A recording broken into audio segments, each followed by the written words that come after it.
Let's talk about Turkish coffee.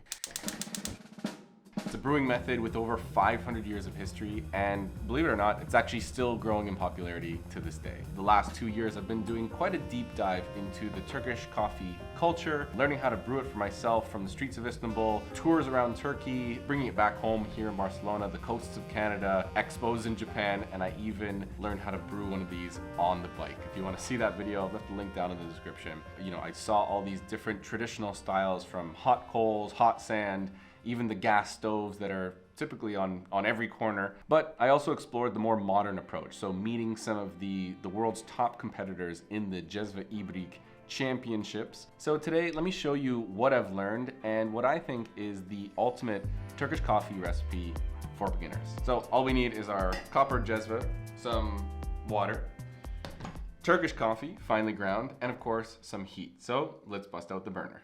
In my experience, there's really no one way to brew a Turkish coffee, even though many people will tell you theirs is the right way. I'm not going to tell you that, but I do stand by this method, especially if it's your first time, so let's get right into it. First, we grab our cezve. This is the soy copper cezve. More on them in future videos, but they're a classic Turkish brand. Next up, we're going to weigh out 8 grams of our coffee here. This is Kurukahveci Mehmet Efendi. More on them in just a moment, but use your scoop to put 8 grams right in the cezve.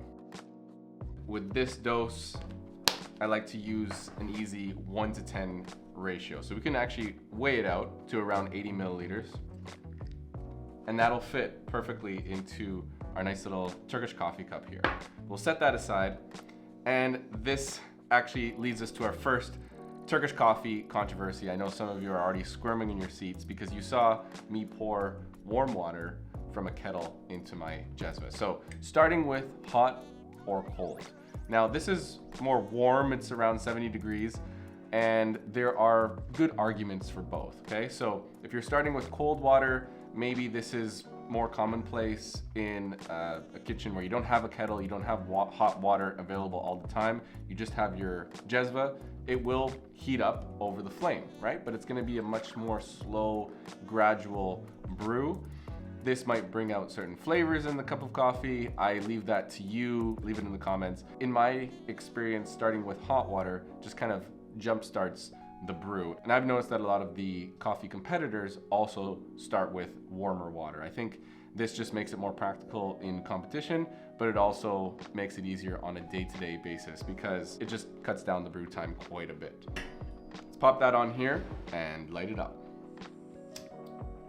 This little burner here actually makes it very easy to brew Turkish coffee basically anywhere, and it helps regulate the flame very easily. So we'll put that to medium heat. And now the second point of controversy or contention, and that is the stir. Some people say don't stir at all. Some others constantly stir.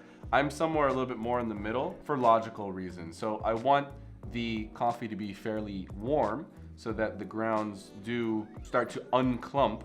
And that's basically the idea. We don't want clumps in there that are gonna be unextracted. But if we continue to stir constantly, I would be afraid of over extraction, right? So just a quick little stir while it's warm.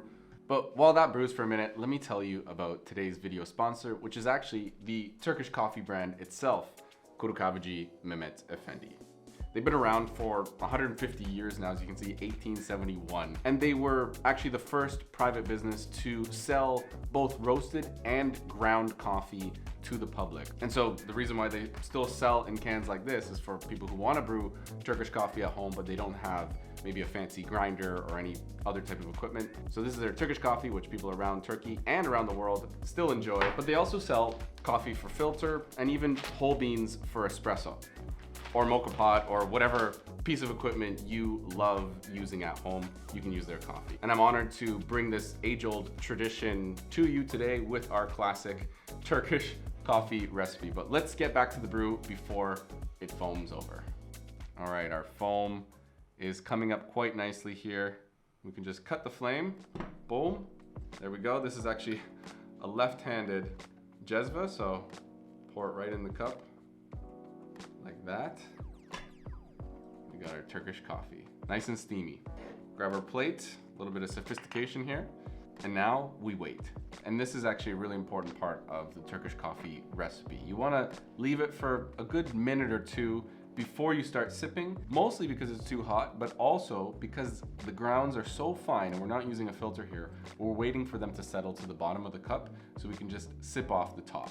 But if you noticed, if you've seen Turkish coffee brewing before, there's one thing that I decided not to do, and that is maybe our third controversial point of Turkish coffee, the foaming itself, right? So in my opinion, I believe you just let the foam come to the top. Once it's done, pour it in the cup. But there are other techniques that have multiple foamings, maybe remove from the flame, put it back on, let it foam up again, remove, put it back. But from what I've heard in speaking with many Turkish people about the cultural history, that was actually an old method of over extracting the coffee. There were times where coffee was scarce. They didn't have as much coffee that they do now, and they would have to mix in maybe some other things to bring some of those flavors, maybe other roasted, whether it was roots or nuts and things like that. So to get more flavor and to get more, potentially bitterness, they would foam it multiple times. There are other traditions of pouring. If you're doing multiple cups, you might want to pour the foam first into each cup and then top it off with the rest of the coffee. That I can understand, but I wouldn't add it back to the flame to avoid what we talked about before with the over extraction. So now, after a bit of my blabbing, we're probably ready to sip this. It's been a good 2 minutes. Still very hot, but smooth and warm enough for us to drink at this point. Let's talk a little bit about the flavors that are going on here. So, Turkish coffee, depending on where you get your roasts, of course, in this case, we're using the Kurukahveci Mehmet Efendi Turkish coffee blend. This is the age-old roasting tradition, and so it's much more of a classic flavor, but it brings with it, it's not super dark or anything. It's got a lot of those chocolatey notes, a little bit more of that earthiness to it, and it would pair really, really nicely with Turkish Delight or baklava. Sip away. This is a coffee to be enjoyed and to either share with friends, share with family, or just spend some time alone in your thoughts and enjoying the craft. So that is my take on the Turkish coffee. But I want you to try it out yourself. Grab yourself a cezve, wherever you can get one. Try this recipe, or tell me about your own favorite recipe. Leave it in the comments. Hope to see you in the next video. And make sure you subscribe for more coffee and drink adventures around the world. See you out there.